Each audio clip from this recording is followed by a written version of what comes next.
کہ جناب کوئی ٹرانسپیرنسی ہم دکھائیں گے، لیکن ٹرانسپیرنسی ہوتی کوئی نہیں ہے حقیقت میں۔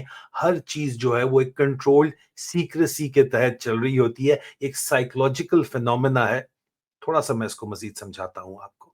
اگر ہم پبلکلی اویلیبل آبزرویشنز اور انالیسس کو دیکھیں تو فیلڈ مارشل عاصم منیر کا ایک ڈوئل پرسنالٹی پیٹرن، دوہرا جو ذہنی جو معیار ہے، یا ان کی جو ایک سوچ ہے، یا ان کی ایک پرسنالٹی ہے، وہ سامنے آتی ہے۔ اس جو دوہرا معیار ہے، جو دورے ڈیول پرسنالٹی ہے، اس کے اندر سب سے پہلے جو ان کے مخصوص ٹریٹس ہیں وہ کیا ہیں، اس کے اوپر بات کر لیتے ہیں، وہ میں آپ کو بتاتا ہوں۔ ان کی جو بنیادی خصوصیات ہیں، کور ٹریٹس ہیں، اس میں سب سے پہلے high self control and strategic patience پتہ چلتی ہے۔ بہت زیادہ ان کا کنٹرول تو ہوتا ہے، اور یہ صبر بھی کرتے ہیں۔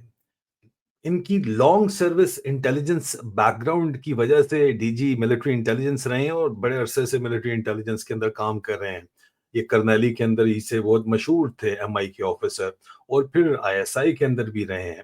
اس بیک گراؤنڈ نے انہوں نے ان کو ایک میتھڈولوجیکل تھنکر بنا دیا ہے۔ وہ سوچ سمجھ کے سوچتے ہیں، ٹھیک ہے۔ اور اس کے علاوہ جو سب سے زیادہ جو دوسری کورز ان کی اسٹرینتھ ہے، وہ ہے ان کی ہائی اتھارٹیرینزم، مطلب کہ ڈنڈا میرے پاس ہے، جو بھی کرنا ہے میں نے کرنا ہے۔ کمانڈ کا obsession ایسے شخص کو ہوتا ہے، اور ڈسینٹ، مخالفت بالکل برداشت نہیں کرتے یہ لوگ۔ اور اس کے علاوہ ان کی جو تیسری ٹریٹ ہوتی ہے وہ لو اگریبلنس ہوتی ہے، کہ یہ کسی صورت بھی مانتے نہیں ہیں اگر ان کے خلاف کوئی بات کرے، ان کے اوپر تنقید کرے، تو ان کے اندر جو ہے وہ ایمپتھی کا ایلیمنٹ نہیں ہوتا، یہ ان کو کوئی موقع نہیں دیتے، آگے سے پڑ جاتے ہیں۔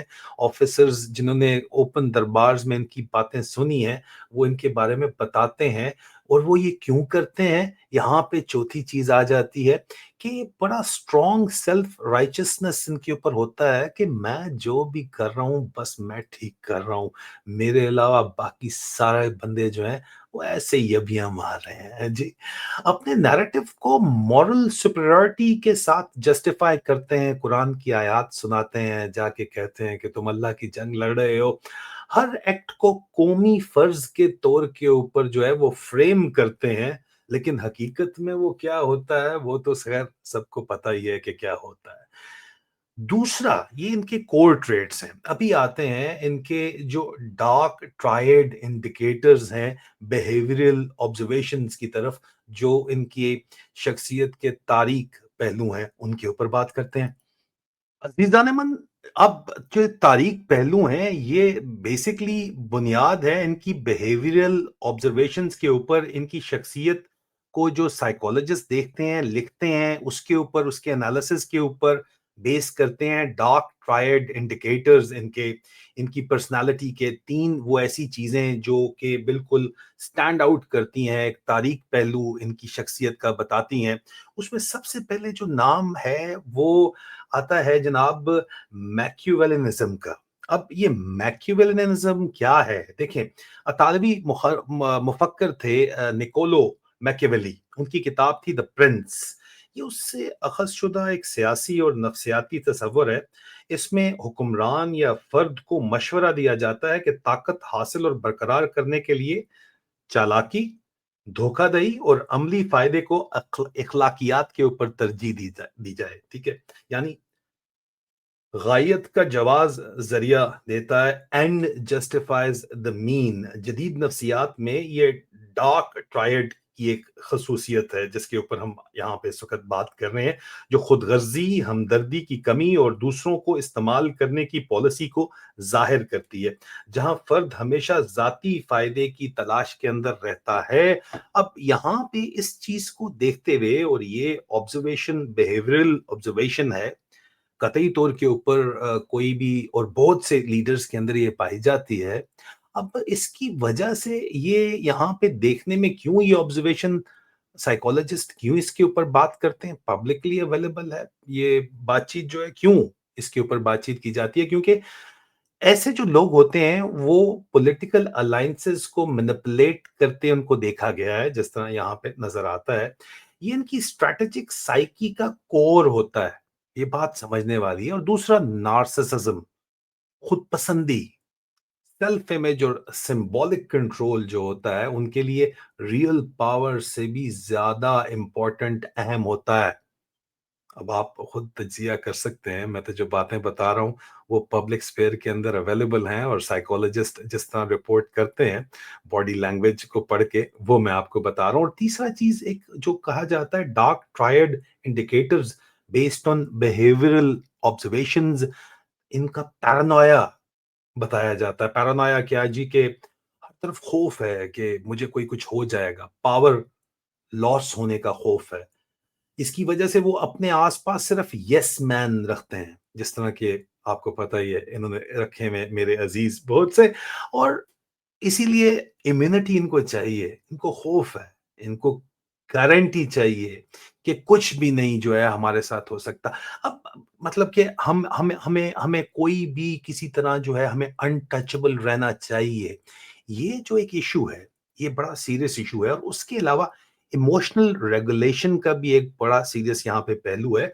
ان کا جو پرسونا ہے وہ سٹوئک ہے۔ سٹوئک کیا ہوتا مطلب اردو میں سٹوئک کو آپ کہیں گے جذبات سے بالاتر ایک بندہ، اس کو اتنے سخت جو ہے وہ جذباتی نہیں بہت زیادہ ہو جاتا فوری طور کے اوپر، ٹھیک ہے، صبر کرنے والا وہ بندہ ہوتا ہے، خوشی اور تکلیف کے اندر وہ غیر جذباتی رہتا ہے۔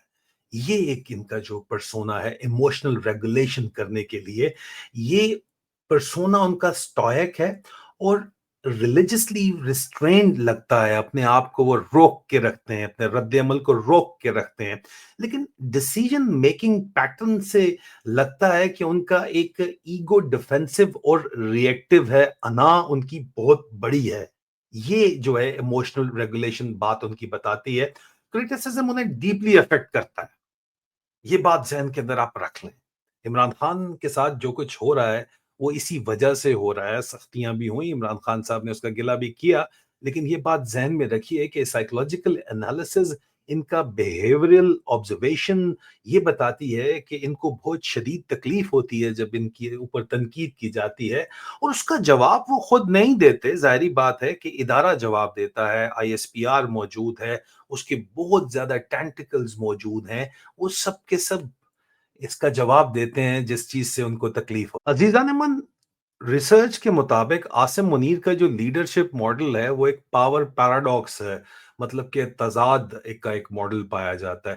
وہ ایک طرف انسٹیٹیوشنل ڈسپلن کے چیمپئن ہے، مطلب وہ بالکل برداشت ہی نہیں کرتے کہ ان کے خلاف کوئی کسی قسم کی بات کر سکے، دوسری طرف انسٹیٹیوشنل اوور ریچ کے آرکیٹیکٹ ہیں، مطلب ادارے اپنے حدود و قیود سے بہت آگے وہ اس کو لے گئے ہیں، اور وہ آپ کو پتہ ہی ہے انہوں نے انٹرنل کرپشن کے خلاف پرجز شروع کیے، اکاؤنٹیبلٹی شروع کی، جنرل فیض حمید کا کیس آپ کے سامنے ہے، لیکن ان پرجز نے ملٹری اور سول بیوروکریسی کے درمیان مسٹرسٹ کو بڑھایا اور کچھ بھی نہیں کیا، یہ بھی آپ نے دیکھا۔ یعنی مورل کلینزنگ، جو اخلاقی برتری کا جو نیریٹو ہے، وہ صرف پاور کنسولیڈیشن ٹول بن گیا ہے، صرف طاقت کے اوپر کنٹرول کرنے کا ایک ذریعہ بن گیا ہے۔ جب فوج اور حکومت ایک ہو جائیں تو اکاؤنٹیبلٹی بس ایک جو سلوگن بن کے رہ جاتی ہے، احتساب بس ایک نعرہ بن کے رہ جاتا ہے۔ اس وقت پاکستان میں جنرل عاصم منیر کا جو انفلوئنس ہے وہ آپ کو بڑے اچھے طریقے سے پتا ہے کہ اتنا زیادہ ہے کہ سینٹرلائزیشن کا ایک جو پاور ہے اس کا ایک سائیکولوجیکل اثر ہوا ہے، اور ہر انسٹیٹیوشن کے اندر اب جو ہے ان کی ریچ اتنی زیادہ ہو گئی ہے کہ ہر جو ادارہ ہے وہ صرف ایک ہی بیانیہ ریپیٹ کرتا ہے بار بار، جو ان کا بیانیہ ہے، کیونکہ ان کو پتا ہے کہ اس کے علاوہ اگر کچھ کیا تو پھر وہ بڑے صاحب ناراض ہو جائیں گے۔ سائیکولوجیکل پروفائل اس لیے میں آپ کو بتا رہا ہوں کیوں اتنے زیادہ ڈر کے سارے بیٹھے رہے۔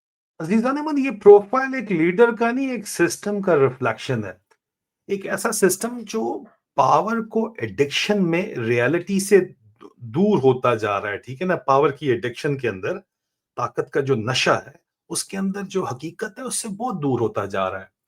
اینالسٹ لکھتے ہیں کہ جب ایک لیڈر ایبسلوٹ پاور حاصل کر لیتا ہے تو اس کا رسک پرسپشن ڈسٹارٹ ہو جاتا ہے.